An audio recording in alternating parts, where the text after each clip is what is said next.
Hi students, in the previous class we have seen the story of a rag picker named Zachary Alam, and we move to the next part of the story, that is the story about a bangle maker named Mukesh. The author comes across Mukesh in Firozabad, a famous city in Uttar Pradesh. His family is engaged in bangle making. Their profession is making bangles. But Mukesh insists on being his own master. In the previous story we have seen Sahib was not his own master because he worked in a tea stall. I will be a motor mechanic, he announces. Mukesh announces once there that I will be a motor mechanic. I will learn to drive a car, he says to the other. There are two dreams for this young boy. One is that to become a motor mechanic, and the second is to drive a car. And Firozabad is famous for its bangles. Every other family in Firozabad is engaged in making bangles. Families have spent generations walking around furnaces, welding glass, making bangles for women. None of them know that it is illegal for children like Mukesh to work in the glass furnaces with a high temperature. Nobody knows about that. It is illegal that using children to work in such places. These glass furnaces are with high temperatures in dingy cells without air and light. They slog their daylight hours, often losing the brightness of their eyes. That is a pitiable thing that they're losing the brightness of their eyes. Many days, many hours, many months they have been working there. That is why they become blind. If the law is enforced, it could get Mukesh and 20,000 children out of the hot furnaces. If law is enforced, you know that there are lakhs of students, they are working in such places. Actually, their age is to enjoy their childhood. Their age is to get basic education. But unfortunately, what will happen? They all are forced to work in such circumstances, even they lose their physical health and mental ability. Once the author decides to meet this Mukesh's family, they walk down stinkingly laid chalk with the garbage past homes that remains halls with the crumbling walls, wobbly doors and no windows. And she thinks that humans and animals, they coexist there. She has seen many animals and many humans. So she feels that they are in primitive life. Just humans and animals coexist in that area. They enter a half-built shack. One part of it is thatched with the dead grass. A frail young woman is cooking evening meal for a firewood stove. She is the wife of Mukesh's elder brother. The author guesses that she is the wife of Mukesh's elder brother. And she is very young, but already in charge of 3 men. Her husband, Mukesh, and their father. The father is a poor bangle maker. Despite long years of hard labor, first as a tailor, Mukesh's father's first profession, he was a tailor, and then as a bangle maker. He has failed to renovate a house and send his 2 sons to school. He couldn't renovate a house for he and his family. Second, he failed to send his children to keep or send to school. Or he failed to give basic education to his children. All he has managed to do is teach them what he knows. The art of bangle making. He failed to renovate a house. He failed to give his children basic education. Only one thing that he has done in his entire life, that he taught these children the art of bangle making. Mukesh's grandmother has watched her own husband go blind with the dust from polishing the glass of bangles. She believes that it is their fate. And she says that the God-given lineage can never be broken, because they all believe that they're born in that caste, particular caste, so that is why they have to become bangle maker. They're born as a bangle maker, they live as a bangle maker, and they die as a bangle maker. They never think differently. They have been born in the caste of bangle makers and have seen nothing but bangles, and these bangles are in different colors or various colors. Boys and girls with fathers and mothers welding piece of colored glass into circle of bangles. They work in the dark convents next to lines of flames of flickering oil lamps. Their eyes are more adjusted to the dark than to the light outside. That is a contrary thing. Usually we see everything when we are outside or when we get a proper light. But their eyes are more adjusted to the dark than to the light outside. They often end up losing their eyesight before they become adults. That is the pitiable condition, that these poor children, they often end up losing their eyesight before they become adult.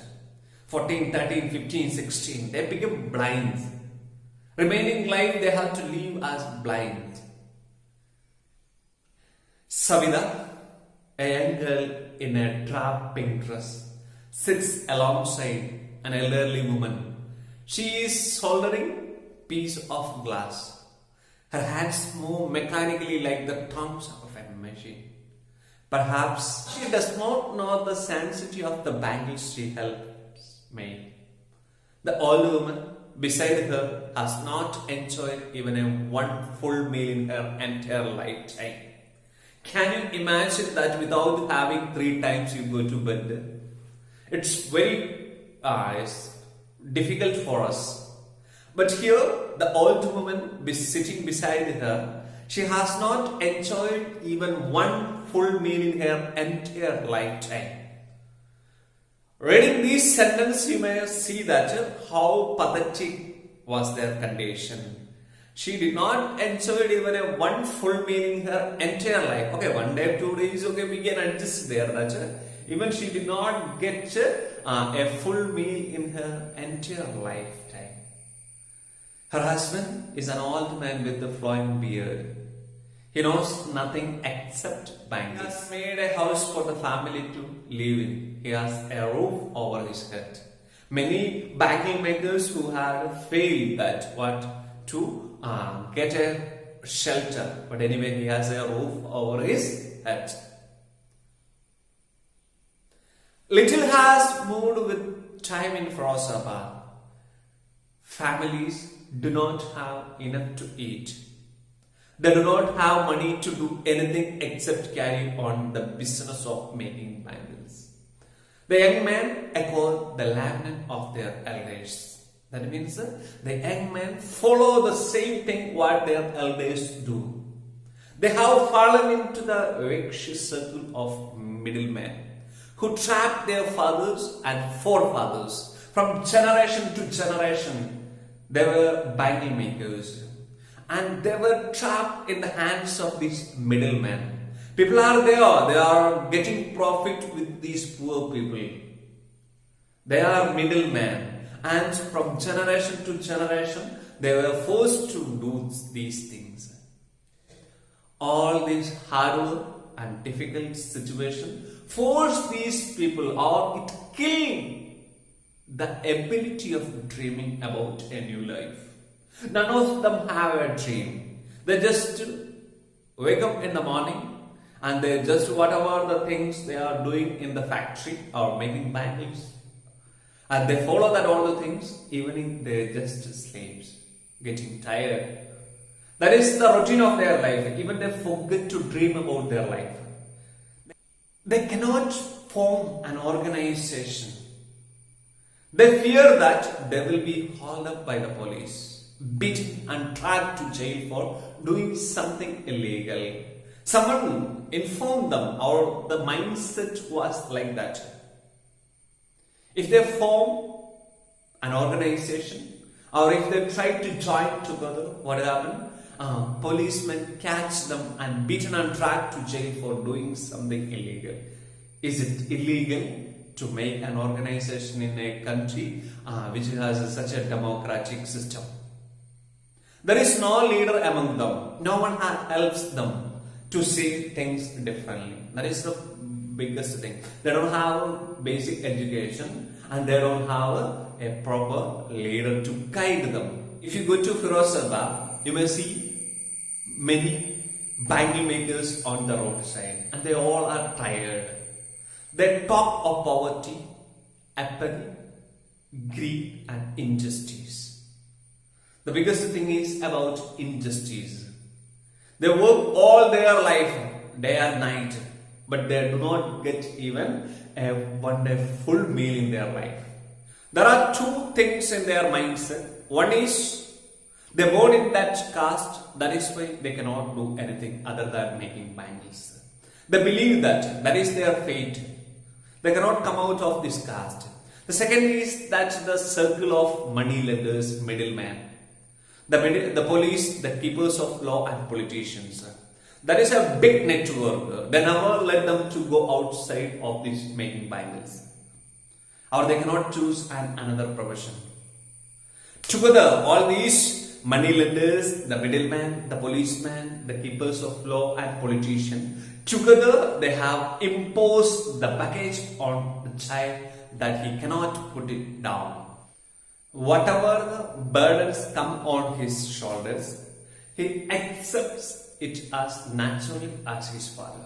Once, when his father was a child, the same thing happened to him. All the policemen, moneylenders, middlemen, and the keepers of law and politicians, they all force this child to work there. So slowly when he goes, he just accepts that, just how his father accepted once. To do anything else would mean to dare. And daring is not part of his own growing up. The author is cheered when she sends a flash of it. Mukesh, who wants to be a motor mechanic. She wants to be his own master. Leaving all this profession, leaving all these caste systems, leaving all this forceful atmosphere, he just wants to enjoy the fruit of a new life.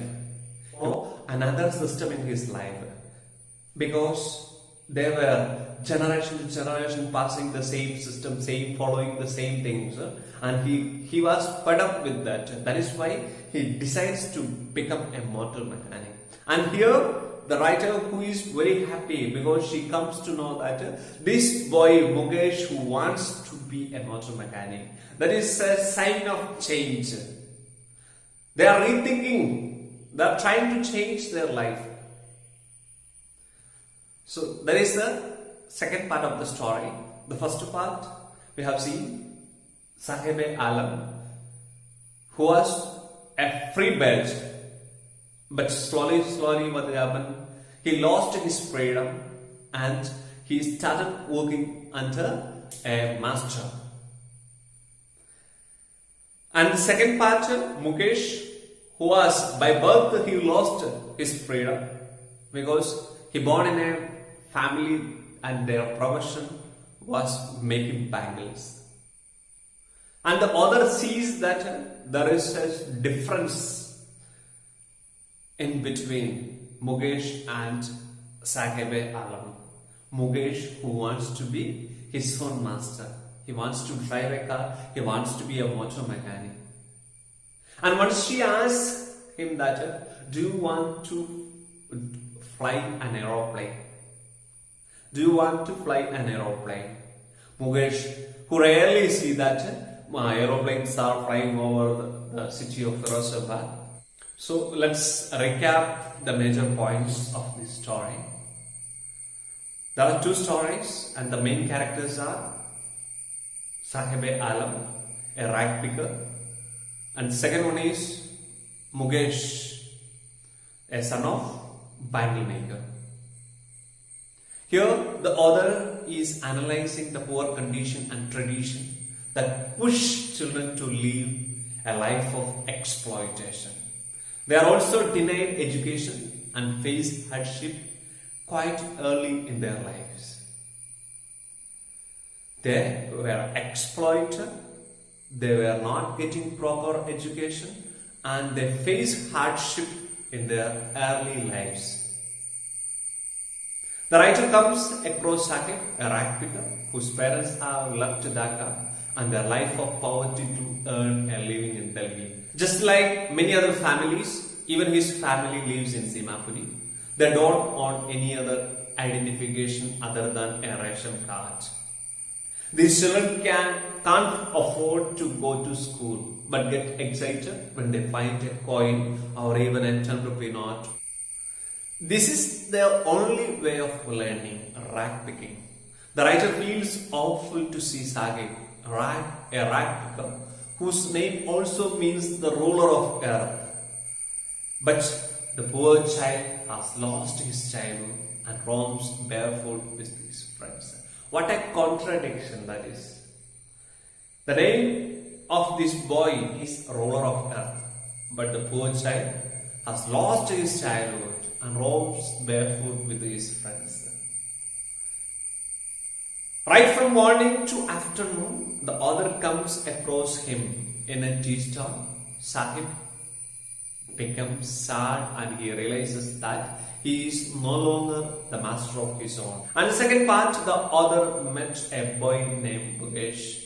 The author met a boy named Mukesh who was the victim of child labor.